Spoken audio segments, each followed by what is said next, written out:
मेरे चैनल में आपका स्वागत है। इस वीडियो में हम लोग फोकस करेंगे पाइथन के फ़िल्टर फंक्शन पर,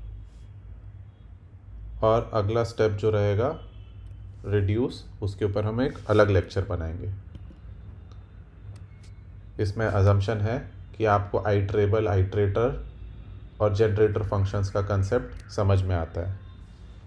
इसके ऊपर मैंने बहुत डिटेल्ड वीडियोस बनाया है जिनका लिंक इस वेब पेज पे है डिस्क्रिप्शन में। अगर आपको कोई भी कन्फ्यूजन होता है या आपको इन टॉपिक्स पे कोई डाउट है तो मैं बहुत हाईली रिकमेंड करूँगा आप प्लीज़ जाके वो वाले मेरे वीडियो लेक्चर्स को ज़रूर एक बार वापस से रिवाइज़ कर लें ताकि आपको कोई डाउट नहीं हो।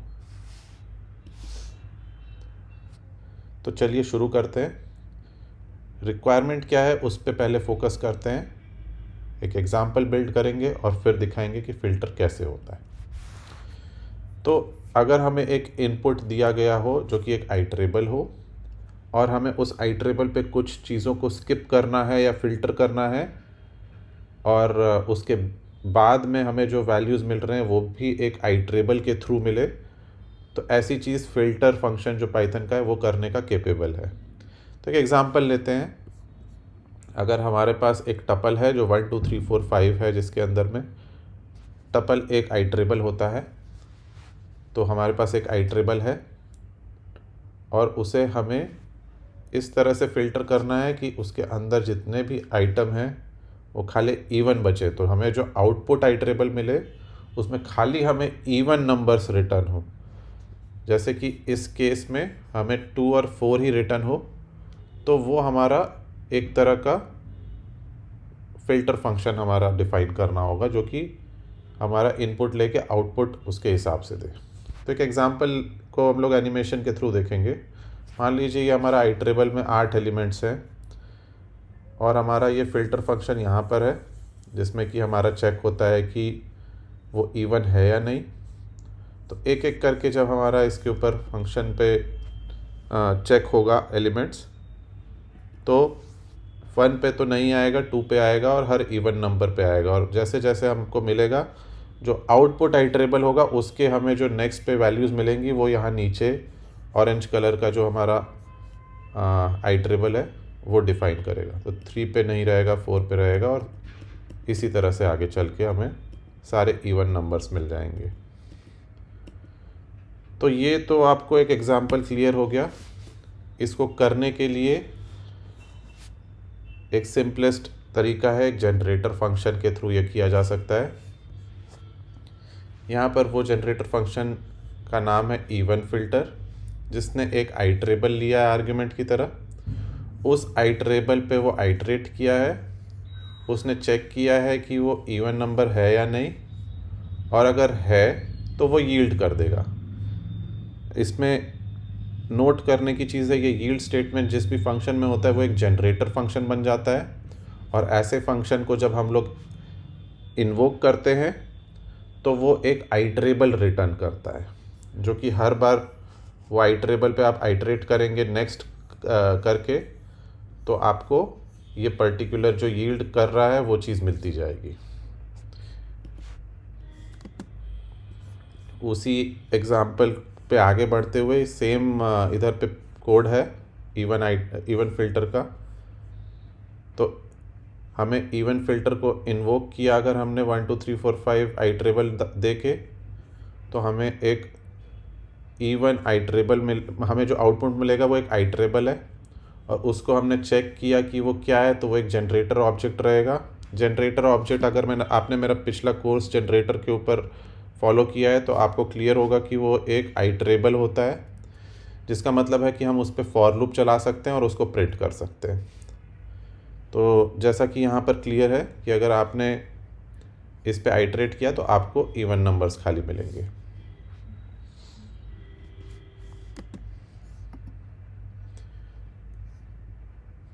इसी टॉपिक पे बढ़ते हुए, अगर हमने एक generic filter function as an argument ले लिया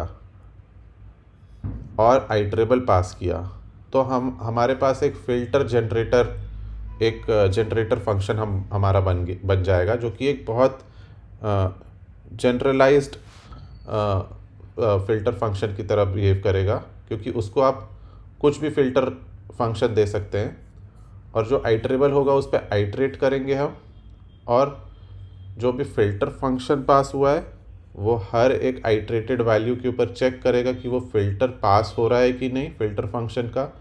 अगर पास हो रहा होगा तभी हम उस आइटरेटेड वैल्यू को हम लोग यील्ड करेंगे।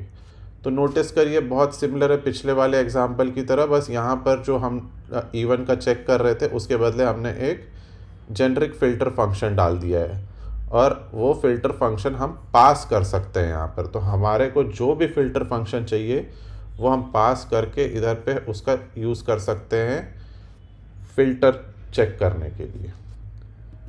तो इसका यूज़ करने का एक एग्ज़ाम्पल यहाँ पर दिया है मैंने कि मान लीजिए हमारा आइटरेबल जो है वो एक टपल है 1 2 3 4 5, और फ़िल्टर फंक्शन जो हमने यूज़ किया है वो इवन वाला यूज़ किया है। सिमिलर एग्ज़ाम्पल है, पर यहाँ पर हमारा जो फ़िल्टर फंक्शन है वो यहाँ फ़िल्टर फंक के अंदर एम्बेडेड नहीं है, उसे हम पास कर रहे हैं बाहर से। तो लॉजिक अंदर में एम्बेडेड नहीं है यहाँ के, ये वाला फंक्शन जो जनरेटर फंक्शन है वो यूज़ हो रहा है। ये जनरेटर फंक्शन को जब इन्वोक किया हमने ये लैम्डा फंक्शन भेज के और आइटरेबल भेज के, तो वो एक न्यू आइटरेबल देगा, क्योंकि ये जनरेटर फंक्शन है तो एक आइटरेबल रिटर्न करेगा जिसको हमने कैप्चर कर लिया न्यू आइटर वेरिएबल में। तो न्यू आइटर एक आइटरेबल है, और न्यू आइटर के ऊपर अगर हमने फॉर लूप लगाया तो हमें नेक्स्ट नेक्स्ट करके वो आई के अंदर में वो वैल्यू डाल देगा, और हम उसे प्रिंट कर रहे हैं। तो क्योंकि ये फ़िल्टर जनरेटर को हमने एक इवन चेकर फ़िल्टर फंक्शन पास किया है तो वो खाली 2 और 4 रिटर्न किया। आगे बढ़ते हुए यहाँ पर जो हमारा आइटरेबल है वो 1 2 3 4 5 फिर से वही एक टपल है इधर, लेकिन फ़िल्टर फंक्शन जो है वो थोड़ा डिफरेंट है। वो चेक कर रहा है कि x की वैल्यू 4 से कम है कि नहीं, मतलब कि जो भी उस लैम्डा फंक्शन को पैरामीटर पास आर्ग्यूमेंट पास हुआ है वो जब तक 4 से छोटा है तब तक वो ट्रू रिटर्न करेगा, अदरवाइज़ वो फॉल्स रिटर्न करेगा। तो ये वाला अगर फ़िल्टर फंक्शन हमने पास कर दिया अपने जनरेटर को, तो वो जो आइटर रिटर्न करेगा उसमें 1 2 और 3 तक ही करेगा, 4 और 5 को वो स्किप कर देगा। तो आई होप ये वाला कंसेप्ट आपको क्लियर है। तो ये हमने एक जेनरिक फ़िल्टर जेनरिक तरीके से सॉल्व करने की कोशिश की है कि अगर हमें ये चीज़ लिखनी होती जो पाइथन में जो फ़िल्टर फंक्शन जिस तरह से बिल्ट है, तो हम कैसे बिल्ड करते उसको। तो अब मैं आपको ये चीज़ डेमो में एक बार फिर से दिखाता हूँ। तो ये हमने ये फंक्शन बनाया है अपना जनरेटर फंक्शन, उसको lambda function as an argument दिया है जो फ़िल्टर फंक्शन है, और उसमें लेस देन 4 को ट्रू करेगा और मोर देन इक्वल टू 4 को फॉल्स रिटर्न करेगा, और उसको टपल भेजा है 1 2 3 4 5 जो एक आइटरेबल होता है। तो इसको अगर हम लोग चलाएंगे तो आप देख सकते हैं कि वही चीज़ प्रिंट होगी 1 2 3। ठीक है, तो ये तो हो गया अगर आप खुद से ये सब चीज़ करें। मैं आपको ये इसलिए भी बता रहा हूँ कि ये तरीका करने का, ताकि आपको समझ में आए कि एक्चुअली अंडर द हुड्स कैसे होती हैं ये सब चीज़ें। तो जो फ़िल्टर फंक्शन है वो ऐसा कुछ काम करना चाहिए अगर किसी ने हमें इसका यूटिलिटी फंक्शन बना के दिया तो। अब वही चीज़ अगर हमें पाइथन के इनबिल्ट फ़िल्टर फंक्शन में करना है तो कोड बहुत आसान हो जाएगा। आपको सीधा सीधा उसके अंदर फंक्शन पास करना है जो हमारा फ़िल्टर फंक्शन है, और आइटरेबल पास करना है, और आप उस क्योंकि ये फ़िल्टर फंक्शन जो पाइथन का है वो एक आइटरेबल रिटर्न करेगा, तो आप उस पर फॉर लूप कर सकते हैं। और फॉर लूप करके अगर हमने प्रिंट किया तो इसको हम लोग एक बार अब एग्जीक्यूट करेंगे, और देखिए इसमें हमें इवन नंबर्स आ गए 2 और 4, क्योंकि हमारा जो लैम्डा फंक्शन था वो इवन पे हमारा ट्रू रिटर्न करता है।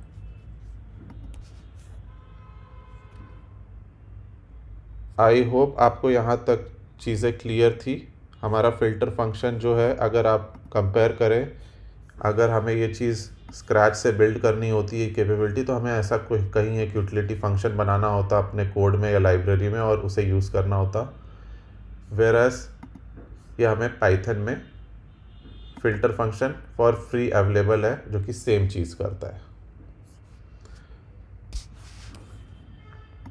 तो थैंक यू। आई होप आपको ब्रॉड लेवल पे फ़िल्टर फंक्शन जो है वो किस तरह से काम करता होगा, और फ़िल्टर फंक्शन जो प्रोवाइडेड है पाइथन में इनबिल्ट, उसको कैसे यूज़ करना है, इसकी क्लैरिटी आई होगी। अगर आपको मेरा ये लेक्चर ठीक लगा तो प्लीज़ लाइक करिएगा। कोई डाउट है तो प्लीज़ मेरे कमेंट सेक्शन पे इस वीडियो के जाके अपना कमेंट ऐड करिएगा, मैं कोशिश करूँगा आंसर करने का। Thank you. और बहुत ही जल्द मैं बाकी रिड्यूस फंक्शन जो है उसके ऊपर एक वीडियो अपलोड करने वाला हूँ। तो stay tuned and take care. Bye.